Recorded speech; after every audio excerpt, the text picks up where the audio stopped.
The science of Demon Slayer. What if every sword swing in Demon Slayer was secretly obeying real physics? By the end of the video, you might never watch a sword fight the same way again. Let's begin with part 1, Kinematics. This is the science of motion. We step into the swordsmith's physics. This is where kinematics meets craftsmanship. It's not just about making a sharp blade, it's about engineering motion. Kinematics is about optimizing motion itself. Then there's effective mass, which is how heavy the sword feels during impact and impulse. Now we look at the anatomy of the Nichirin blade. Its center of mass sits low for control and reduced fatigue. The distal taper reduces weight toward the tip, allowing extreme speed. A high moment of inertia blade feels sluggish, almost dead in the hand. A low high moment of inertia blade, like a Nichirin sword, feels fast and responsive.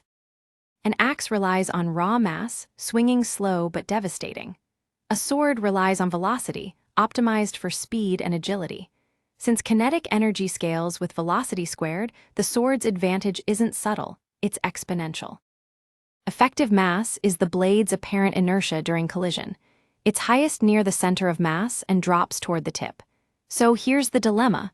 The fastest point on the blade is also the weakest for force transfer. This creates a contradiction. You need both mass and velocity to win a fight, but they exist in opposite regions of the blade. So the real question becomes, where do those two curves overlap in the most effective way? The ideal strike point isn't the tip or the handle. It's somewhere in between, where speed and structural force combine for maximum damage. But even that isn't enough alone. Slayers rely on whole-body unity. By aligning the entire body at impact, they effectively add their own mass behind the blade, preventing recoil and turning the strike into a single unified system of force. Now we reach the center of percussion. This is the point where the blade delivers full energy into the target without sending shock back into the wielder's hands. Finding this point is a skill. Masters instinctively strike where vibration cancels out. At the center of percussion, there's zero reaction force traveling back to the hilt, meaning all energy goes forward into the target, not into the slayer's arms. Now we split force into two outcomes. Kinetic energy drives cutting, fast, sharp, clean. Impulse drives crushing, slow, heavy, destructive. A perfect strike balances both depending on whether you're slicing or breaking through resistance. Elastic collisions bounce energy away, which is useless for hunters. Inelastic collisions absorb energy fully, which is what actually causes damage.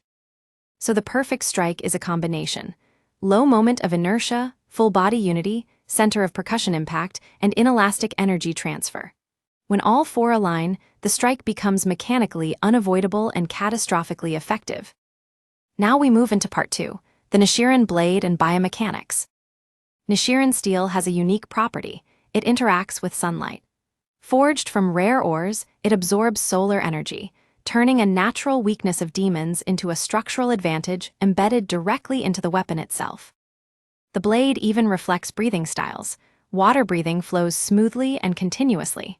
Thunder breathing prioritizes explosive speed. Sun breathing represents the origin point of all styles, tied to extreme physiological control. What looks like elemental magic is actually biomechanics. The water, fire, and lightning effects are visual representations of movement efficiency, not literal elements. Now we enter part 3, the crimson red blade. This is where physics shifts into thermodynamics.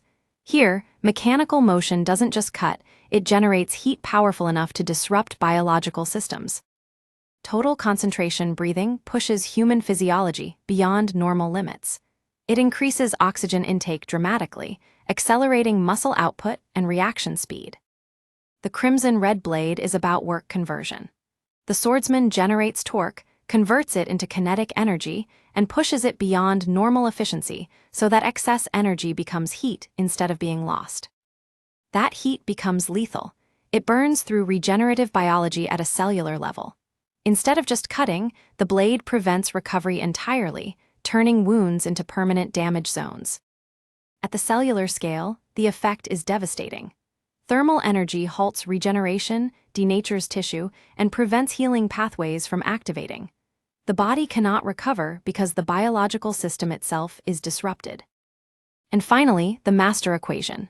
A perfect strike is not magic, It's the convergence of biomechanics, kinematics, and thermodynamics.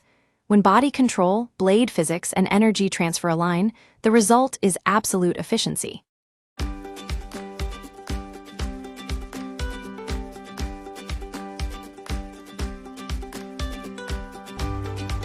Hi, thanks for watching. If you want more videos like this, please subscribe to my channel.